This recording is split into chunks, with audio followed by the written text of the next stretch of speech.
Hello everyone, कैसे हैं आप सब। मैं उम्मीद करती हूँ कि आप सब अच्छे होंगे और अपनी रनिंग की तैयारी अब तो ज़रूर आप कर ही रहे होंगे। मुझे नहीं लगता अब भी कोई ऐसा एस्पिरेंट होगा जो कि अभी भी रनिंग की तैयारी नहीं कर रहा होगा अपनी, क्योंकि जैसा कि अभी हमने रिसेंट में एक पेपर पे आया था कि इसी हफ्ते आपका रिजल्ट कभी भी डिक्लेयर हो सकता है। और आज जब मैंने देखा तो अभी सुबह से तो नहीं था, अभी दोपहर के टाइम से जब मैंने देखा था तो लिंक भी जारी हो चुकी है हमारी, मतलब जो सरकारी रिजल्ट पे आता है, सरकारी रिजल्ट पे उसमें अभी रिजल्ट लिंक एक्टिवेट सून दिखा रहा है। लिंक एक्टिवेट सून दिखाने का मतलब है कि कभी भी हमारा रिजल्ट जारी हो सकता है। आज तो मुझे नहीं लगता कि लिंक एक्टिवेट होगी, मुझे लगता है कल तक भी अगर बाई चांस नहीं हुई तो परसों तक तो डेफिनेटली लिंक एक्टिवेट हो ही जाएगी। और अभी भी काफ़ी लोग कह रहे थे कि हाँ भी रिजल्ट नहीं आने वाला है, 2025 तक जाएगा रिजल्ट। देखिए अब तो लिंक भी जारी हो चुकी है। मुझे नहीं लगता अब इससे ज़्यादा और लेट होने वाला है, बिकॉज ऑलरेडी बहुत ज़्यादा लेट हो चुका है।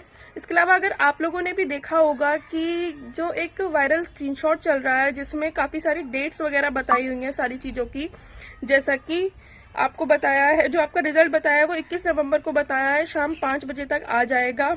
और डीवीपीएसटी की डेट बताई है 28 नवंबर। इसके अलावा रनिंग की डेट बताई है 15 दिसंबर। तो मेरा एक डाउट है, जैसे कि आज मैंने आप लोगों को बताया कि आज लिंक एक्टिवेट हो चुकी है और अगर कल तक रिजल्ट आ जाता है हमारा, और जो कि मोस्ट प्रोबेबली आ ही जाएगा, तो मुझे लग रहा है कि ये सारी डेट्स आई थिंक सही हैं। इसके अलावा ये स्क्रीनशॉट के अलावा जो हमारे यूपी के एक जर्नलिस्ट है उन्होंने भी अपने ट्विटर पे एक ट्वीट करके ये सारी डेट ही कंफर्म करी थी। अगर ये सारी डेट अगर सही है तो हमें बहुत जल्द से अपनी फिजिकल की तैयारी कंप्लीट करनी चाहिए, क्योंकि इसमें जैसा कि आपने डेट में देख रहे हैं कि 15 दिसंबर से आपकी, 15 दिसंबर से नहीं बताया, 15 दिसंबर के बाद से आपकी रनिंग कभी भी शुरू हो सकती है। तो 15 दिसंबर में भी अब ज्यादा टाइम नहीं रहा है, मुश्किल से आज 20 तारीख है, 25 दिन रह गए हैं। तो आप जल्दी से अपनी रनिंग की तैयारी शुरू करिए। जहां तक अगर मैं अपनी रनिंग की बात करती हूँ तो मेरी रनिंग भी अभी चल रही है। एक्चुअली मैं अभी कुछ टाइम पहले शादी में गई थी, जाना जरूरी था इसलिए गई थी, वरना मैं नहीं जाती अपनी फिजिकल की वजह से।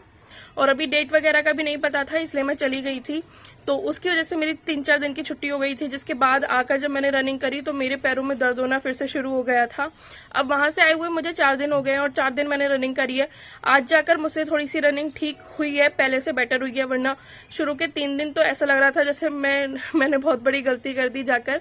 वो आदत नहीं रही थी, इस वजह से पैरों में पेन होना शुरू हो गया था। काफी लोगों का सवाल है अब भी कि अब क्या करें। तो देखिए, अब अगर मैं आपसे ये कहती हूँ कि आप अपनी रनिंग की तैयारी करिए तो अब तो कहना भी बेकार होगा। हाँ, उन लोगों के लिए कहना बेकार नहीं होगा जिन लोगों को पता है कि रिजल्ट आने के बाद वो बहुत इजीली अपनी रनिंग कर सकते हैं।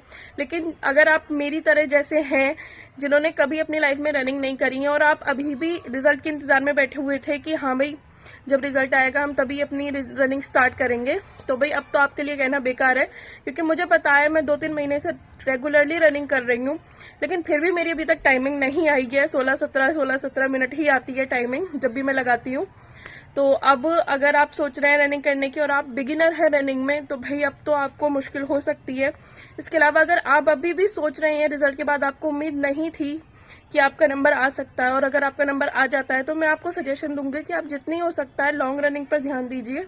और जहां तक रही पैरों वगैरह में पेन वगैरह की, तो देखिए पैरों में पेन होगा ही। 1-2 हफ्ते तक बिना गैप लिए आप रनिंग करते रहिए, आपका जो पेन है वो सब सही हो जाएगा ऑटोमेटिकली। अभी भी काफी लोग कंफ्यूजन में हैं कि कितने नंबर वाले सेफ हो सकते हैं। तो देखिए, मैं कट ऑफ वगैरह प्रिडिक्ट नहीं करती हूँ, लेकिन हाँ जितना मुझे अंदाजा है, जितना मैं अपनी तरफ से कह सकती हूँ सभी लोगों के कट ऑफ वगैरह देखकर, तो मैं आपको एक सेफ स्कोर बता सकती हूँ कि अगर आपके इतने नंबर हैं तो आई थिंक आपको सेफ मानना चाहिए। वैसे तो अब बताने का कोई मतलब नहीं है क्योंकि कल परसों तक मोस्ट प्रोबेबली रिजल्ट हमारा आने वाला है, तो अब सेफ स्कोर बताकर कोई मतलब नहीं है, बट फिर भी मैं अपनी तरफ से बता देती हूँ। तो अगर आप मेल हैं, जनरल से ही मैं नॉर्मल बता रही हूँ, जनरल में ही अगर आप मेल हैं, तो अगर आपके 180 प्लस नंबर भी हैं तो मैं आपसे रिक्वेस्ट करती हूँ कि आप प्लीज रनिंग शुरू कर दीजिए, आपका नंबर आ जाएगा। मैं फाइनल का कुछ नहीं कह रही क्योंकि मैं कोई कट ऑफ प्रिडिक्ट नहीं कर रही हूँ, मैं केवल आपको फिजिकल तक का बता रही हूँ, क्योंकि अभी आपको नॉर्मलाइजेशन भी मिलेगा। तो फाइनल की अभी हमें कहीं से कहीं तक कट ऑफ प्रिडिक्ट करने का कोई मतलब नहीं बनता है, तो मैं आपको फिजिकल तक का बता रही हूँ। अगर आप मेल हैं और आपके 180 प्लस नंबर बैठ रहे हैं तो प्लीज आप रनिंग शुरू करिए।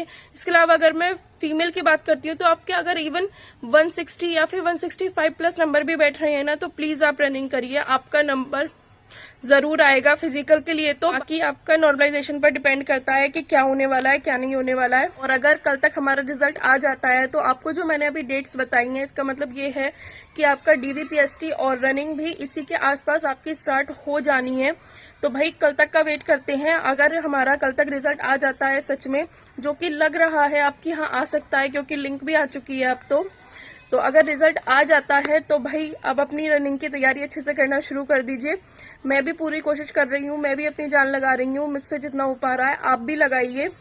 और अब मैं आपसे मिलती हूँ अपनी नेक्स्ट वीडियो में। मोस्ट प्रोबेबली अब हम कल तभी मिलेंगे जब हमारा रिजल्ट आ जाएगा और देखते हैं किस किस का सिलेक्शन हुआ है और किस किस का सिलेक्शन नहीं हुआ है। तो अब मैं आपसे मिलती हूँ अपनी नेक्स्ट वीडियो में। तब तक के लिए bye and all the best for your result and your running. जो भी होगा अच्छा होगा, जिसने भी मेहनत करी होगी उसका सिलेक्शन जरूर होगा। बाय।